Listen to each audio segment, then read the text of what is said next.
What's up, everybody? Sam Dog, the infamous 253, coming at you guys on the speakerphone again with Dallas Stewart. Dallas, how you doing?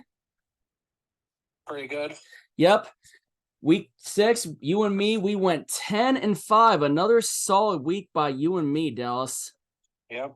And now, moving on to week 7 of the 2023 NFL season. Bring on the week 7 picks. Starting it off, we got Thursday Night Football down in New Orleans at the Superdome. We got the Jacksonville Jaguars taking on the New Orleans Saints. The Jacksonville Jaguars took care of their business, getting the sweep against the Indianapolis Colts, and the New Orleans Saints, major letdown, getting beat by CJ Stroud and the Houston Texans.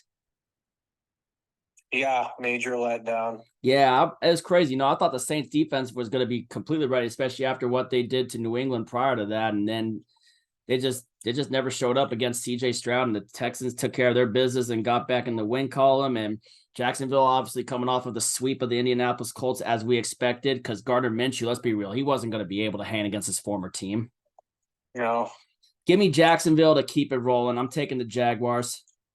Yeah, give me Jacksonville to make it 4 in a row and get to 5-2. All right.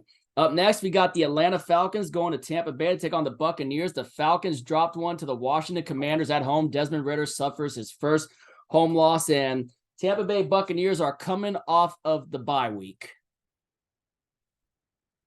No, they lost to Detroit. Oh, yeah, they did lose to Detroit. God damn it, my bad. Sorry about that. That's right. Buccaneers wearing the creamsicles could not get it done against the Lions, so sorry about that. Yeah, this is a tricky one. Yeah. NFC South matchup. They're in Tampa Bay. Ridder's coming off his first home loss. Buccaneers getting crapped on by the Detroit Lions, especially on the day that they brought back the creamsicles. I'm gonna go ahead though, and I'm gonna take the Buccaneers to bounce back. I slightly favor them more than Atlanta. Give me the Buccaneers. Yeah, give me the Bucks to get to 4-2. I like them a little bit better than Atlanta. Atlanta's just so up and down. Jekyll and Hyde. Yeah. Just like you mentioned before. All right, up next, we got the Las Vegas Raiders going to Chicago to take on the Chicago Bears. The Raiders got it done. Jimmy Garoppolo getting injured, but getting it done with Brian Hoyer against the New England Patriots. 2 former Patriot quarterbacks managing to get it done against the Patriots. Meanwhile, the Chicago Bears last week were in it for a little while, and Justin Fields got knocked out of the game, and Minnesota ended up winning that game. What was the final of that score? Was it like 19-13? 19-13. Yep. The backup quarterback was able to get a touchdown on a good push, but let's be real, though. The Bears, they're already on pace for the number 1 pick again. Heck, they might get number 1 and 2 in large part due to the Carolina's crappy season. Give me the Las Vegas Raiders with whoever they got at quarterback. Jimmy Garoppolo's out. Either Brian Hoyer or whoever they're going to have. I think the Raiders can still take care of their business against the Bears. Give me the Raiders. Yeah, give me the Raiders to make it 3 in a row and to get above 500 at 4-3. I like the Raiders even with the backup. Yeah, same here. All right, up next, we got the Cleveland Browns going to Indianapolis to take on the Colts. The Colts and Gardner Minshew got absolutely manhandled again and swept by the Jacksonville Jaguars. And meanwhile, the Cleveland Browns, props, man. They've just pulled the upset of the year, even with PJ Walker out there at quarterback. Granted, the guy missed the kick at the end with that 19-17 win over the San Francisco 49ers. Yeah. Yeah, that was a crazy upset. Yeah, that to me now jumps the Cardinals upsetting the Cowboys as the upset of the year, in my opinion. Yeah. I mean, granted, the 49ers did lose Debo, Trent Williams, and Christian McCaffrey in that game, but props to Cleveland's defense hanging in there, Myles Garrett, and they're playing some good games. And I don't know if they're going to have Deshaun Watson back yet. I know they didn't have DTR, but they had PJ Walker. I'm going to actually go ahead and I'm going to take the Cleveland Browns. I don't know who if it's going to be PJ Walker again, but I like Cleveland going into Indy and taking care of their business against the Colts. Give me the Browns. Yeah, give me the Browns to make it. That'd be 2 in a row. I think 2 in a row. Yeah. All right, up next, we got the Washington Commanders going to MetLife Stadium to take on the New York Giants. The Commanders were handed Desmond Ridder and the Falcons a loss. Ridder's first home loss as the Falcons starting quarterback. Meanwhile, the New York Giants, I give them props for hanging in there with the Buffalo Bills, but they ended up falling 14-9. And you said that them not going for that field goal came back to bite them hard, right? The poor clock management really hurt them. Yeah. Both these teams are the two obvious bottom dwellers of the NFC East. And yeah, Giants are still, even though, yeah, I'll give you props for hanging out with them, but let's be real. Commanders are better than you. Give me the Commanders. Yeah, give me Washington to get to 4-3. Yeah, that was easy. Up next, we got the Detroit Lions going to Baltimore to take on the Baltimore Ravens. The Lions took care of their business against the Buccaneers, whooping them when they were in their creamsicle jerseys. And the Baltimore Ravens took care of their business in London against the Tennessee Titans, knocking Tannehill out of the game, making them have to go with Malik Willis. I'm surprised they didn't give Will Levis a chance. Yeah. Yeah. Give me Detroit to keep it rolling against the Ravens. I'm taking Detroit. Yeah, give me Detroit on the road again to get to 6-1 and keep it rolling. I expect this to be a good game, though. Oh, yeah, absolutely. All right, up next, we got the Buffalo Bills taking on the New England Patriots in Foxborough. The Bills barely squawked it out at home against the New York Giants, 14-9, and the Patriots got manned by the Las Vegas Raiders and their two former quarterbacks, Jimmy G, who got knocked out of the game, and then Brian Hoyer. They just got manhandled again. The Patriots, that slumpy season is just going to continue and continue. Give me Buffalo to go into Foxborough and hand the Patriots another loss. It's not going to get any better for the Patriots. I'm taking the Bills. Yeah, give me the Bills to get the win here and get to 5-2 after probably one of the ugliest wins you'll ever see from them. Yeah, I bet you they'll get it going again, especially after that shit show that they pulled up. But we're fortunate enough to still get the win. Yeah. All right. Up next, we got our game. We got the Arizona Cardinals coming to Seattle, take on the Seahawks. The Cardinals got manned by the LA Rams 26-9. They had a little lead, but let's be real. We all know that lead wasn't going to last. And meanwhile, obviously, we lost to the Cincinnati Bengals in Cincinnati. That 17-13 game. We should have taken the points, though, but offense did not play its best game. But here's one thing I'm going to say about this game. Our offense, our offense is going to be going into this game very pissed off, especially after how bad of a performance we had in Cincinnati against the Bengals, especially the O-line, too. They got to be going into this game pissed off. And the defense, I'll tell you what, I was proud of the way the defense was playing. We sacked Joe Burrow like 3 times. Draymond Jones, Jaron Reed, and freaking, I think, who had the other sack? Was it Nwosu? I'm not sure. Might have been Nwosu who had the other sack, but they gave us opportunities to win. It's just our offense just couldn't freaking do it. But Arizona Cardinals, who knows who their quarterback's going to be? They're probably going to get the midget back, the overrated midget back, or they're probably going to go with Dobby the Elf again. But Harry Potter reference, Josh Dobbs, aka we're going to just call him Dobby the Elf. I mean, granted the Cardinals have been hanging in there, but let's also be real. The last 2 matchups that we had against Arizona has had absolutely no answer for Kenneth Walker. Kenneth Walker's just ran wild all over them. The last 2 matchups, over 100-yard games, and closed them out with touchdowns. The first game closed it out, the 19-9 game last year, which I took you to. And then the game in Arizona where Walker had the last 2 touchdowns for us in the 31-21 win. But this time around, I'll tell you what, with the way our defense was playing good against Cincinnati, giving our team the chance, granted we did get the win, I think doesn't matter who their quarterback is, overrated Midget Murray or Dobbs, doesn't matter. I think we're going to get after them. And I'm going to say this, offense better go in this game pissed, and I better see a freaking blowout in this game, and I better see 30 points.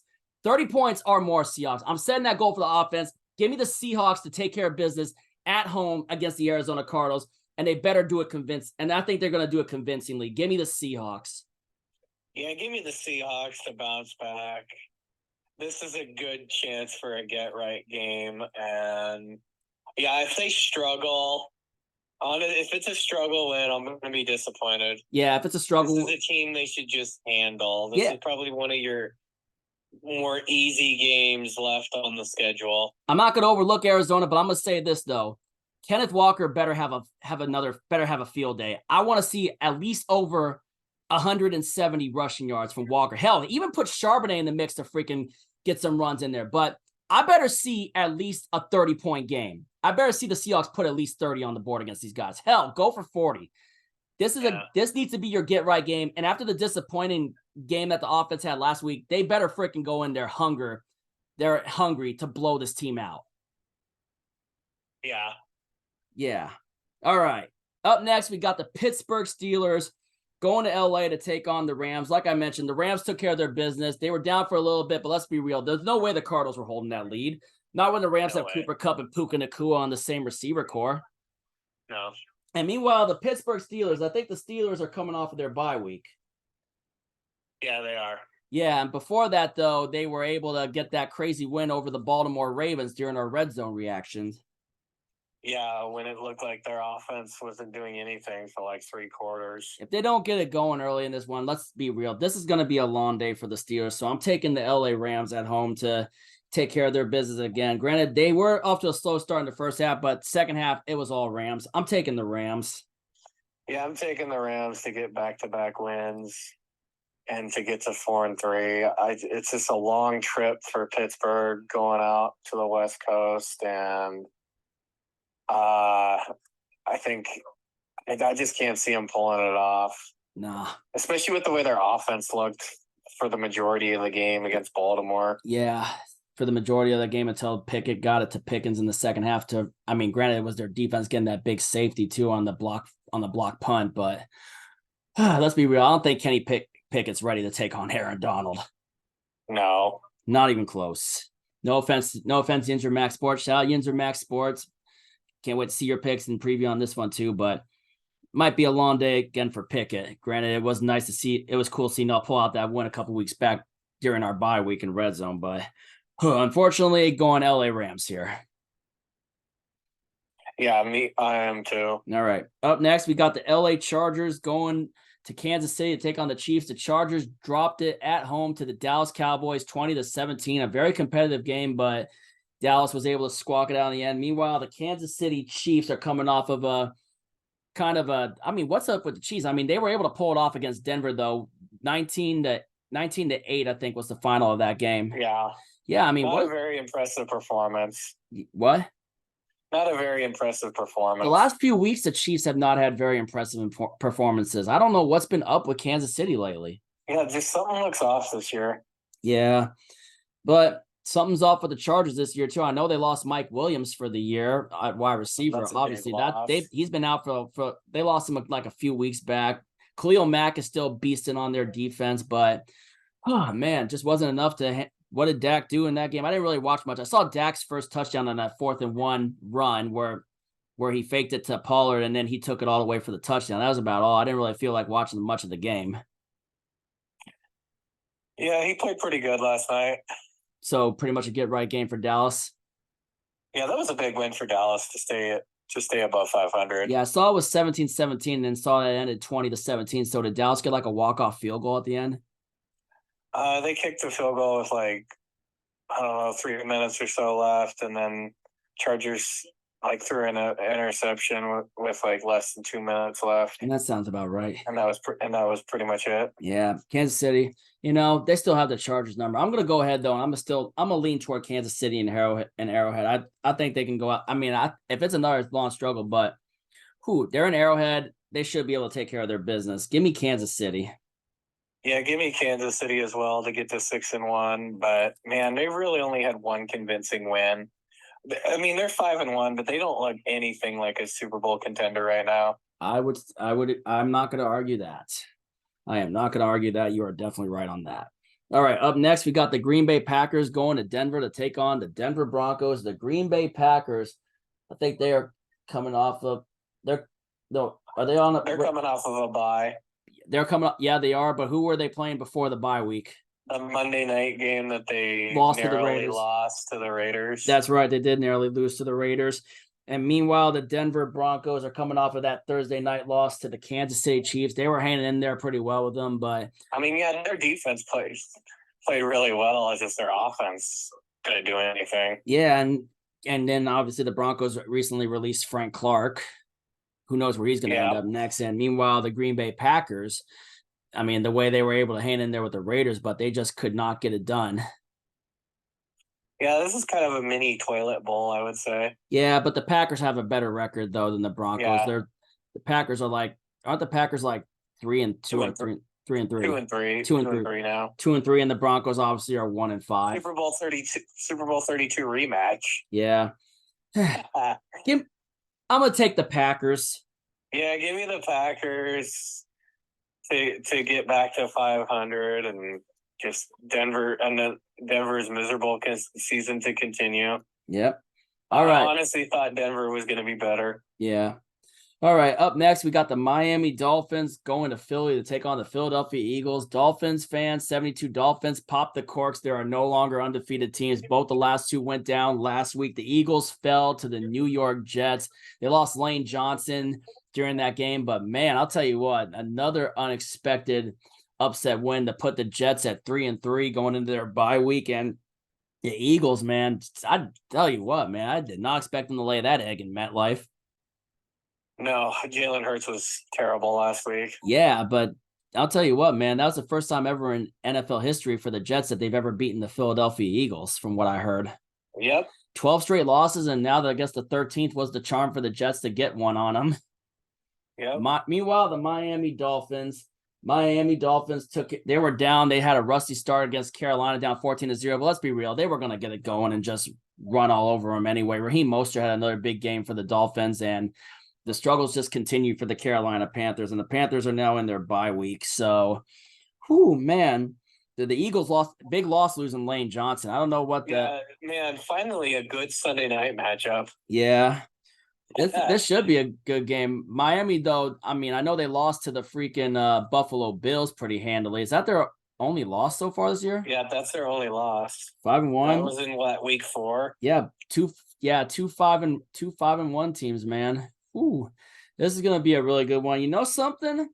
I'm actually gonna go ahead and I'm gonna take the Dolphins over the Eagles here. Surprisingly, I'm gonna take Miami. I like the way Miami is rolling. I know they don't have Devon A-Chain out there, but Raheem Mostert is still holding it down, and I really like the way Miami is playing. I'm actually surprisingly gonna take the Dolphins to hand the Eagles another loss. Yeah, I'm actually gonna take a shot in the dark here, and I'm gonna go with Miami to get to 6-1 and hand the Eagles their second straight loss after starting 5-0. The Dolphins' offense is just clicking right now. Tyreek Hill, freaking Jalen Waddle, Raheem Mostert. There's just a lot. A matchup of two former Alabama quarterbacks. Yeah, Tua versus Jalen Hurts. Yeah, man, this game should be good. I hope it better live up to the hype, man. I want a good Sunday night game. All right. Up next, we got the San Francisco 49ers going to US Bank Stadium for Monday Night Football to take on the Minnesota Vikings. The Vikings were able to squeak it out against the Chicago Bears, knocking Justin Fields out in the process. Meanwhile, the 49ers lost their first game of the season to the Cleveland Browns and PJ Walker, but they sustained some injuries. They lost Deebo Samuel, they lost Trent Williams, and they lost Christian McCaffrey to an oblique strain. I don't know what the timeline is on McCaffrey, but I don't think it really matters because we all know San Francisco is way better than the Vikings regardless. Yeah, I expect them to bounce back. Yeah. I can't see them losing 2 in a row. Yeah, give me the 49ers. Yeah, give me the 49ers to get this 6-1. Yeah. Oh, I didn't really see anything I could lock or anything too, but I think this is the week with the teams that are on the most bye. Yeah, I think 6 teams are on a bye. What is it? Dallas, Cincinnati, Tennessee, Houston, the Jets, and Carolina. Yeah. This has to be the week with the most buys. Yeah, so I couldn't really find anything I could make a lock or anything else on, but there you have it. We got Jaguars over Saints, Buccaneers over Falcons, Raiders over Bears, Browns over Colts, Commanders over Giants, Lions over Ravens, Bills over Patriots, Seahawks over the Cardinals, Rams over the Steelers, Chiefs over Chargers, Packers over Broncos, Dolphins over Eagles, and 49ers over Vikings. And these are our week 7 picks. We went 10-5 last week. Let's see how we do this week. But Seahawks, kick the fucking Cardinals' ass this week. Yeah. Especially since I'm going to be back in the house. Yeah, first home game since week 3. Yeah, since the Super Bowl 48 reunion. We better freaking come on out there. Kenneth Walker, you better. This is a really good opportunity to get right. Get right, especially get the offensive line right, especially since we're getting Abe Lucas back. Charles Cross, you got to get it going. But Kenneth Walker, freaking hang 170 or more yards of rushing against this team. You freaking own them. They have no answer for you. The Cardinals have no answer for Kenneth Walker. And there you have it. Catch y'all later. If you ain't with it, you ain't infamous. And as always, go Seahawks.